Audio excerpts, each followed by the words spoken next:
Tuhan bersamamu.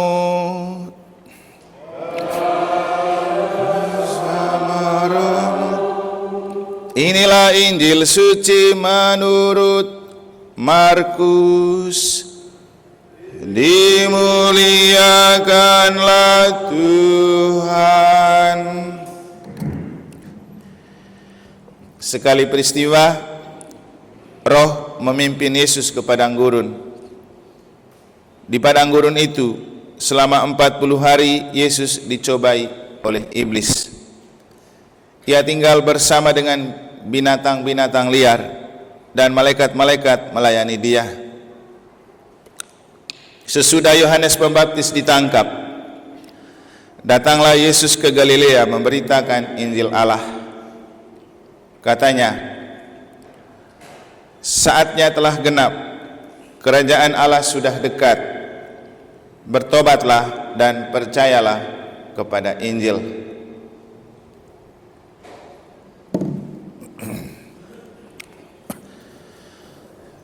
Demikianlah sabda Tuhan.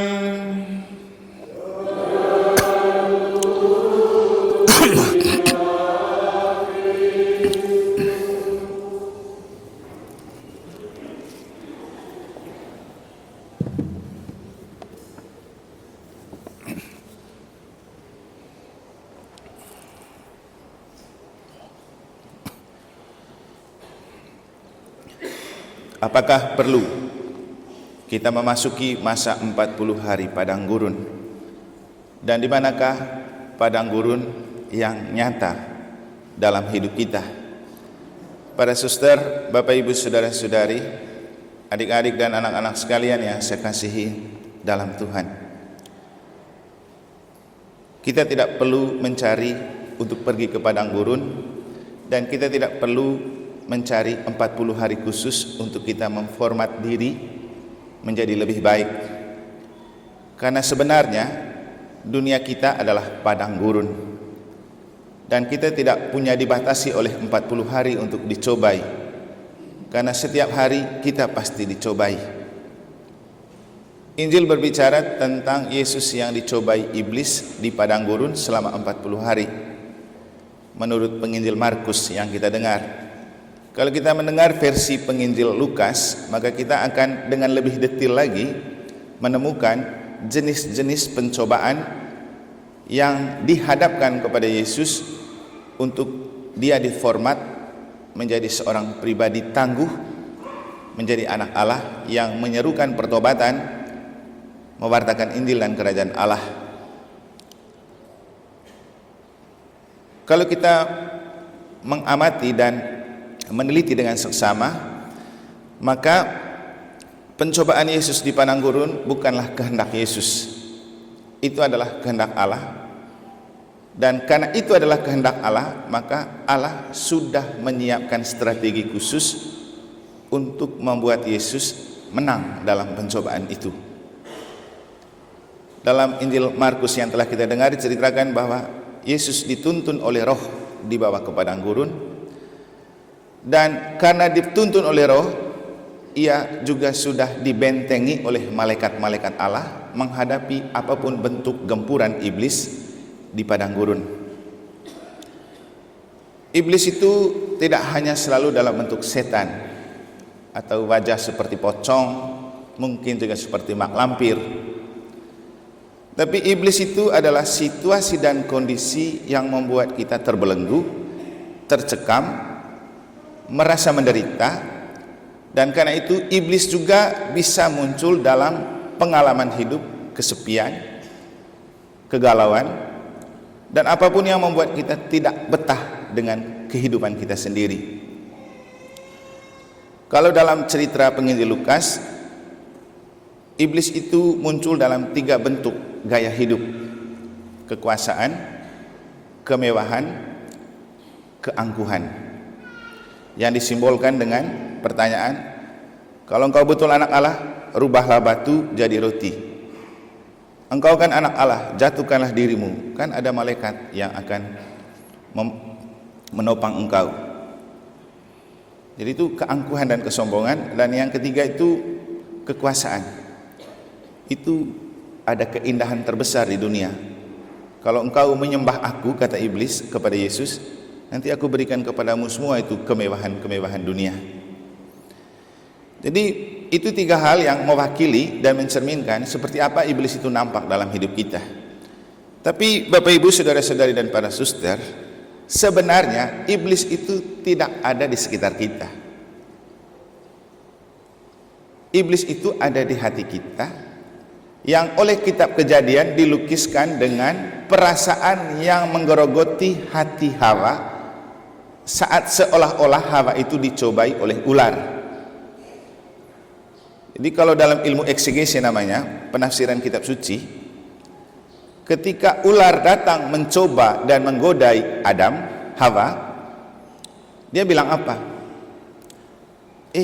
Hawa, kan kamu dengar kata Tuhan, di Taman Firdaus ini ada banyak pohon, tapi ada satu pohon itu yang tidak boleh kamu makan, kan begitu kata Tuhan. Iya, emangnya kenapa? Oh, itu Tuhan bohongin kamu. Itu coba kamu tes makan, itu buahnya enak. Maka tergoda dan jatuhlah Hawa untuk makan buah yang dilarang itu tanpa ia bertanya dahulu kepada Adam. Dan ini ular ini sebenarnya gerakan hati yang menggoda dan mencobai kita. Bapak Ibu, segala macam bentuk kejahatan itu bermula dari hati, dari perasaan. Sehingga sebenarnya iblis terbesar itu ada di dalam hati kita, sedang menggerogoti hati kita. Kalau kita tidak jaga hati dalam Allah, itu yang membuat kita gampang terjebak jatuh dalam bentuk banyak kejahatan.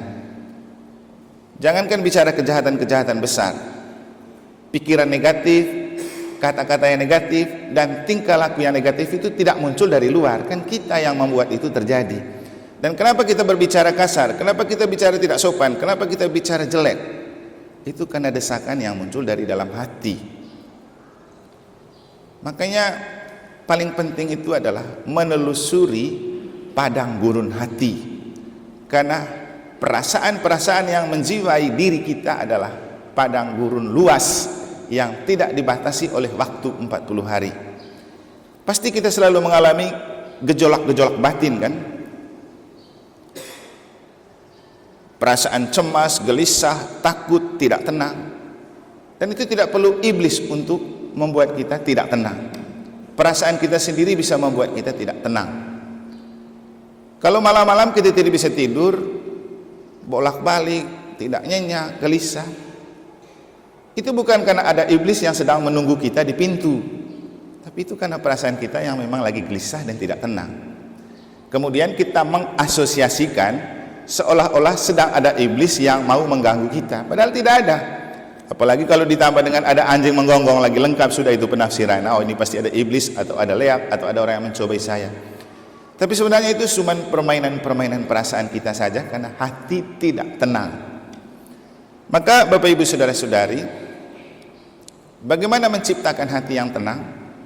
Itulah kenapa kita memulai masa tobat dengan ajakan Nabi Yoel, goyahkan hatimu, bukan pakaianmu. Jadi menata hati itu pilihan utama dan pertama.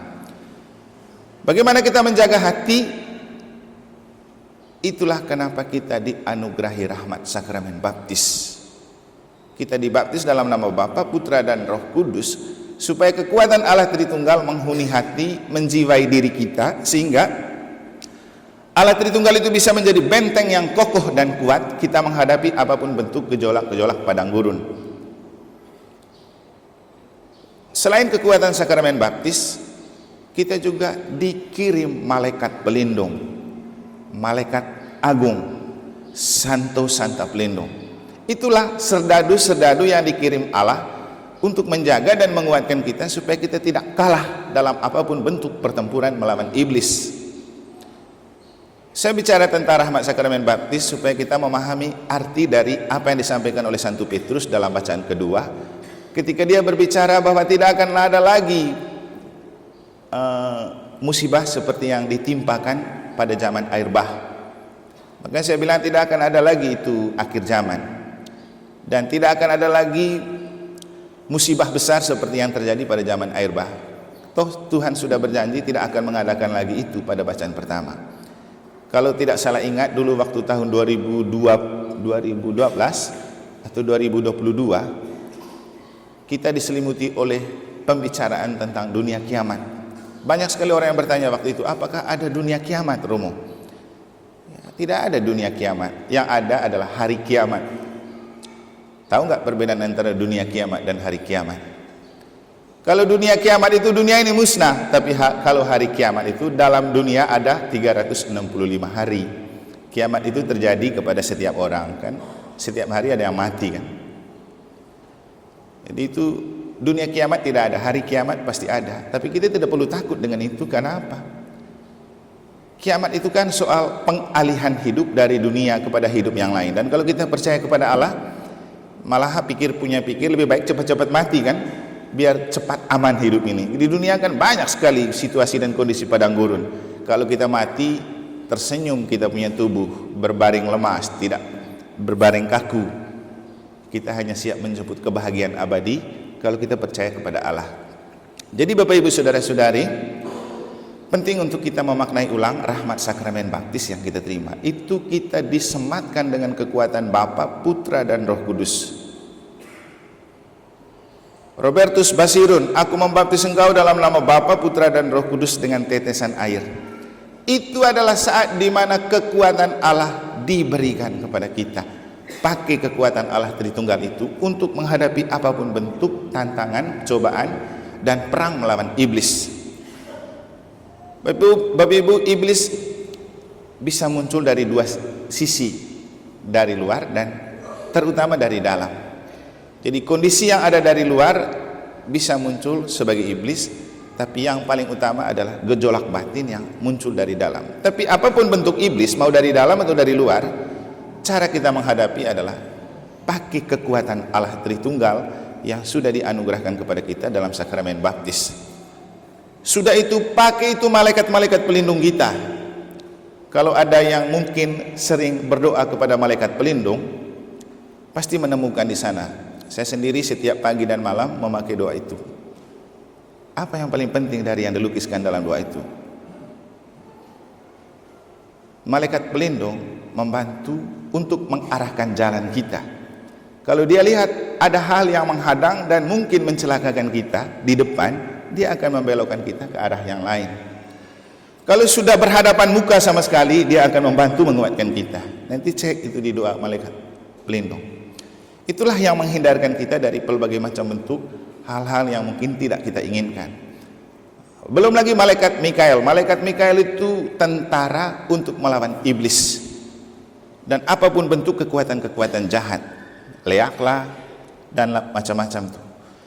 Malaikat Rafael itu diberikan untuk membantu membimbing perjalanan kita.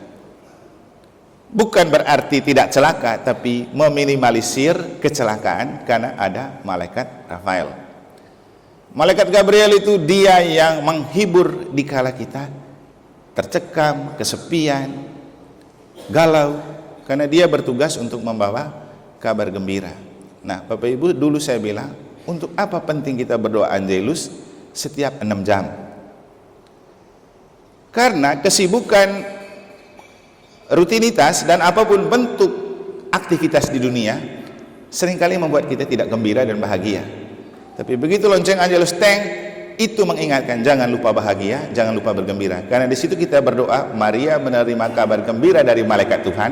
Artinya kita juga diberikan malaikat Tuhan itu kabar gembira. Jangan sedih terus, jangan susah terus.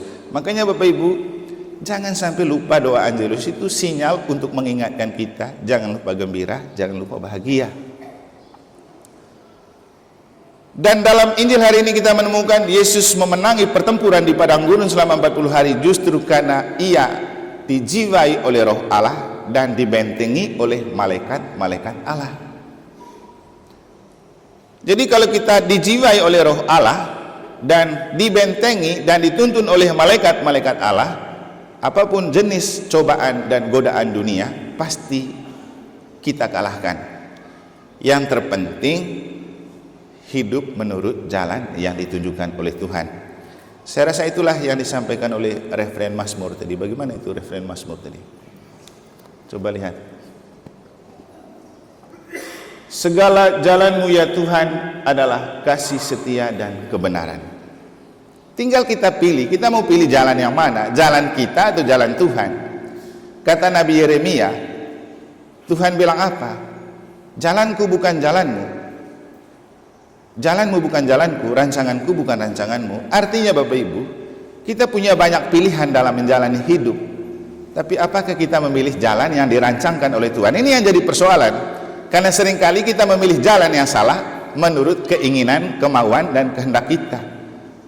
Iman itu berfungsi untuk membuat kita diarahkan pada jalan yang benar sesuai dengan yang Tuhan mau. Makanya orang beriman punya prinsip fiat voluntas tua. Aku ini adalah hamba Tuhan, terjadilah padaku menurut kehendak-Mu. Kalau kita membiarkan hidup kita menurut kehendak Allah, nanti Tuhan selalu membimbing kita pada jalan yang benar dan menyelamatkan.